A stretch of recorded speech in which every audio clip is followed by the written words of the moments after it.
তুমি কি ভাবছো যে মানুষটা তোমাকে অন্ধকারের অতল গহরে ঠেলে দিল, যে মানুষটা তোমার বিশ্বাস নিয়ে ছিনিমিনি খেললো, তাকে কিভাবে উচিত শিক্ষা দেওয়া যায়?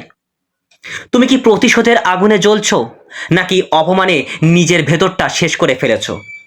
আজ এই ভিডিওটা তোমার জীবনের মোড় ঘুরিয়ে দেবে। আমি জানি তোমার বুকটা ফেটে যাচ্ছে। কষ্ট শুধু তো কোনো প্রিয়জন বা ভালোবাসার মানুষ দেয় না, অনেক সময় আমাদের নিজের রক্তের সম্পর্ক, খুব কাছের বন্ধু, যাদের ওপর আমরা আকাশ সমান বিশ্বাস রাখি, তারাই পেছন থেকে ছুরি মারে। আজ আমি তোমার সাথে কোনো রূপকথার গল্প নয়, বরং কঠোর বাস্তব আর মনোবিজ্ঞানের গভীর তত্ত্ব নিয়ে আলোচনা করব। এই ভিডিওটি দেখার পর তোমার জীবনের দৃষ্টিভঙ্গি বদলে যাবে। চাণক্য থেকে শুরু করে আধুনিক সাইকোলজি, সবকিছু মিশালে আজ আমি তোমাকে বলবো, যারা তোমাকে কষ্ট দিয়েছে তাদের সাথে আসলে তোমার কি করা উচিত। কি করা উচিত? যারা তোমাকে এত কষ্ট দিয়েছে তাদের সাথে তোমার কি করা উচিত? দেখো, কোনো বাইরের শত্রু তোমাকে ততটা কষ্ট দিতে পারবে না যতটা তোমার আপনজন দিতে পারে। কারণ কারণ বাইরের শত্রুর কাছে তোমার দুর্বলতাগুলো অজানা, কিন্তু যে মানুষটা তোমার খুব কাছের সে জানে ঠিক কোথায় আঘাত করলে তোমার হৃৎপিণ্ডটা ছিঁড়ে যাবে। অতি বিশ্বাসী কি তোমার কাল হয়ে গেল?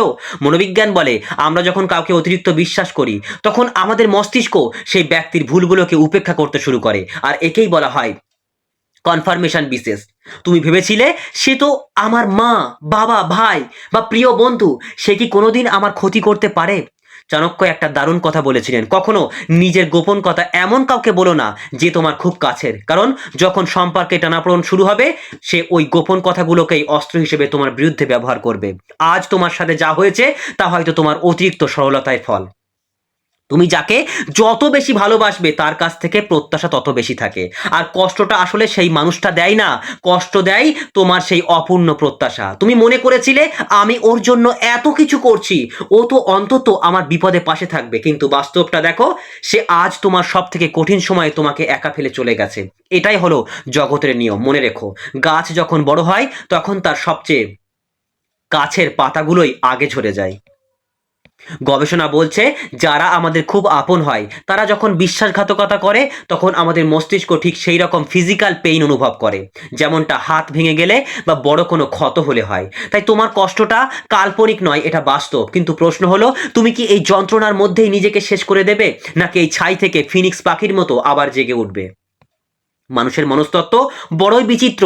তোমাকে যে কষ্ট দিয়েছে সে হয়তো এখন দিব্যি ঘুরে বেড়াচ্ছে, খাচ্ছে, দাচ্ছে, ঘুমাচ্ছে, হাসছে, আর তুমি তুমি ফোনের স্ক্রিনে তার ছবি দেখে কাঁদছো বা ভাবছো কিভাবে তাকে একটা টেক্সট করে নিজের মনের কষ্টটা বোঝাবে। ধরো, তোমার একটা প্রিয় কাঁচের গ্লাস হাত থেকে পড়ে ভেঙে গেল। তুমি কি সেই ভাঙা কাঁচের টুকরোগুলো হাতে দিয়ে জোড়া লাগাতে যাবে? যদি যাও, তোমার হাতটা কেটে যাবে, রক্ত বের হবে। আমাদের সম্পর্কগুলো ঠিক তেমনই। যখন কোনো আপনজন বা ভালোবাসার মানুষ তোমার বিশ্বাস ভেঙে দেয় তখন সেই সম্পর্কটা ওই ভাঙা কাচের মতো হয়ে যায়। তুমি যতবার সেটাকে জোড়া দেওয়ার চেষ্টা করবে বা তাকে বোঝাতে যাবে যে সে ভুল করেছে, ততবার তুমি নিজেই রক্তাক্ত হবে। তাই চাণক্য বলেছিলেন, সাপের বিষ থাকে তার দাঁতে, মাছের বিষ তার মাথায়, বিছের বিষ তার লেজে, কিন্তু একজন কুটিল মানুষের বিষ থাকে তার সর্বাঙ্গে। যে মানুষটা জেনে বুঝে তোমাকে কষ্ট দিয়েছে তার ভেতরে কোনো অনুশোচনা আশা করা মানে নিজের পায়ে কুড়ুল মারা। কেন আপনজনরা তোমাকে ছোট করছে জানো? অনেক সময় দেখবে বাড়ির লোক বা খুব কাছের আত্মীয়রা তোমাকে সবার সামনে ছোট করে কথা বলছে। কেন করে জানো? সাইকোলজিতে বলে, এর নাম হচ্ছে প্রজেকশন। মানে তাদের নিজেদের জীবনের অপূর্ণতা, ব্যর্থতা বা হীনমন্যতা যখন তারা সহ্য করতে পারে না, তখন তারা সেটা মানে তোমার উপর চাপিয়ে দেয়। সে নিজে কিছু করতে পারেনি, তাই তোমার উপর চাপিয়ে দিচ্ছে সবকিছু। কারণ তুমি সাকসেসফুল হচ্ছ বা তোমাকে সবাই ভালো বলছে, তোমাকে ছোট করে তারা নিজেরা বড় হওয়ার এক মিথ্যা আনন্দ পায়। একটা ঈগল পাখিকে যখন কাক বিরক্ত করে, ঈগল কিন্তু কাকের সাথে লড়াই করে না, নিজের শক্তি নষ্ট করে না তার সাথে লড়াই করতে গিয়ে। ঈগল শুধু নিজের ডানা মেলে দিয়ে আরো উপরে উঠতে থাকে।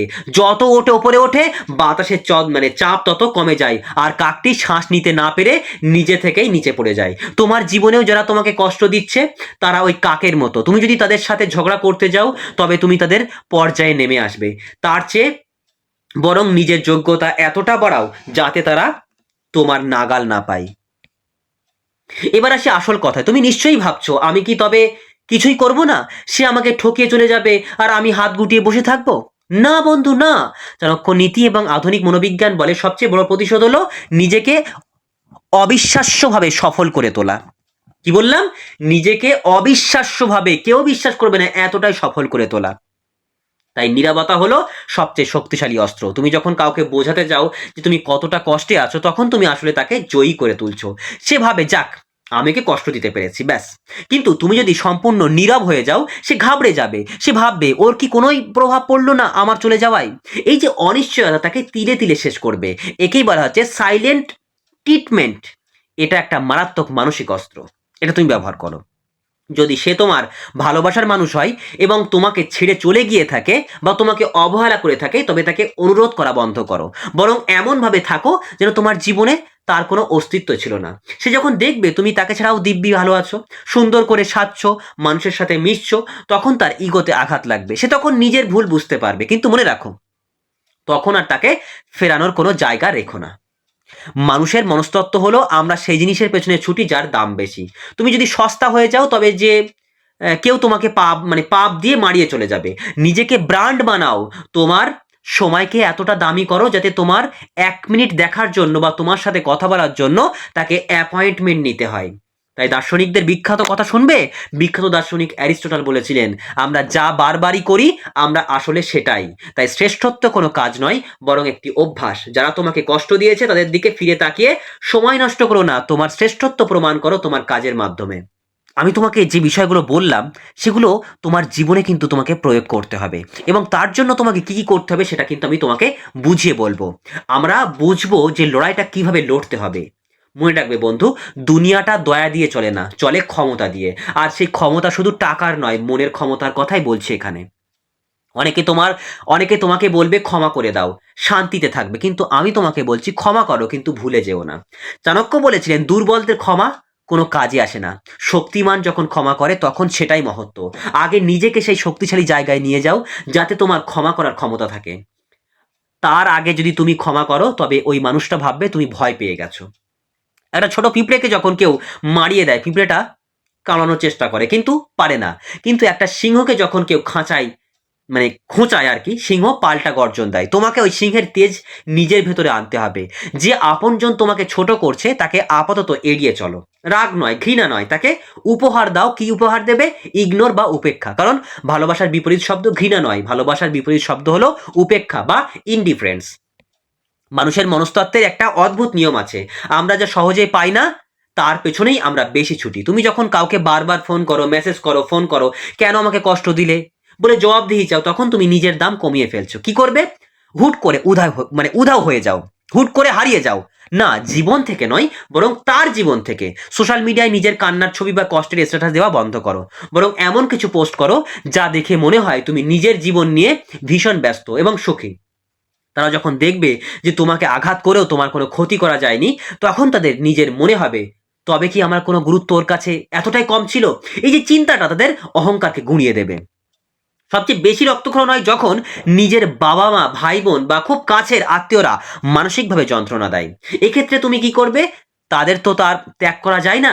তাই মনোবিজ্ঞানে বলা হচ্ছে ইমোশনাল ডিটাচমেন্ট, অর্থাৎ তুমি তাদের সাথে একই ছাদের নিচে থাকবে, কথা বলবে, দায়িত্ব পালন করবে, কিন্তু নিজের আবেগ বা খুশিকে তাদের কথায় আটকে রাখবে না। বৃষ্টির দিন আমরা ছাতা মাথায় দিই কেন? যাতে বৃষ্টি আমাদের ভেজাতে না পারে।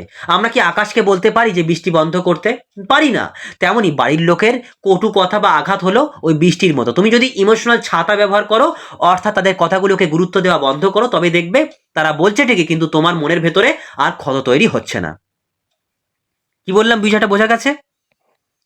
তাই বিখ্যাত দার্শনিক ফ্রেডরিক নিটশে বলেছিলেন, তোমার একাকিত্বই তোমার শ্রেষ্ঠত্বের প্রমাণ হতে পারে।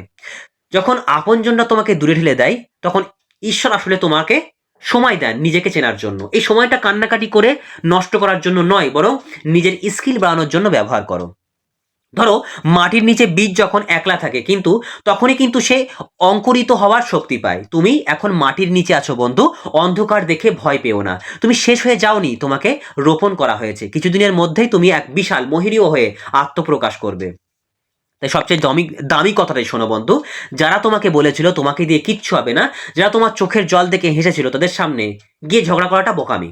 বরং এমন একটা জায়গায় নিজেকে নিয়ে যাও যাতে তারা যখন টিভির পর্দায় বা খবরের কাগজে বা সাফল্যের মঞ্চে তোমাকে দেখবে, তখন যেন তারা নিজের মনেই কুঁকড়ে যায়। যারা তোমাকে কষ্ট দিয়েছে তাদের নাম একটা কাগজে লেখো, তারপর সে কাগজের উল্টো দিকে লেখো তুমি আগামী 1 বছরে কি কি অর্জন করতে চাও। এবার ওই কাগজটা পুড়িয়ে ফেলো আর মনে মনে বলো তোমার দেওয়া আঘাতই আমার জেদ হয়ে ফিরবে। স্বামী বিবেকানন্দ বলেছিলেন, জেগে ওঠো, সচেতন হও এবং লক্ষ্যে না পৌঁছানো পর্যন্ত থেমো না। কেন তুমি একজন তুচ্ছ মানুষের দেওয়া কষ্টের জন্য নিজের মূল্যবান জীবনকে নষ্ট করছো? এই পৃথিবীটা অনেক বড় বন্ধু। আজ যে মানুষটা তোমার চোখের জল ফেলছে, কাল সময়ের আবর্তে সে হয়তো তোমার ছায়া মারানোর যোগ্যতাও হারাবে। কালচক্র বা ল অফ কর্মা অত্যন্ত শক্তিশালী। তুমি শুধু তোমার কর্মে মন দাও। তো ভিডিও শেষে এসে আমি তোমাকে শুধু একটা কথাই বলবো, আয়নার সামনে গিয়ে দাঁড়াও। ওই যে মানুষটাকে দেখতে পাচ্ছ না, ওটাই তোমার সব থেকে কাছের আপনজন। ও কখনো তোমাকে ছেড়ে যাবে না, ও কখনো তোমাকে ঠকাবে না। তুমি পৃথিবীর সবার জন্য লড়তে পারো, অথচ নিজের জন্য লড়বে না? বলো, তুমি নিজের জন্য লড়বে না? ওই আয়নার সামনে ভেতরে যে মানুষটা দেখা যাচ্ছে ওর জন্য লড়া শুরু করো। যারা তোমাকে কষ্ট দিয়েছে তাদের ধন্যবাদ দাও। হ্যাঁ, ঠিকই শুনেছো, ধন্যবাদ দাও। কারণ তারা যদি তোমাকে এইভাবে আছাড় না মারতো, তবে তুমি জানতেই পারতে না যে তোমার ভেতরে আবার উঠে দাঁড়ানোর কতটা ক্ষমতা আছে।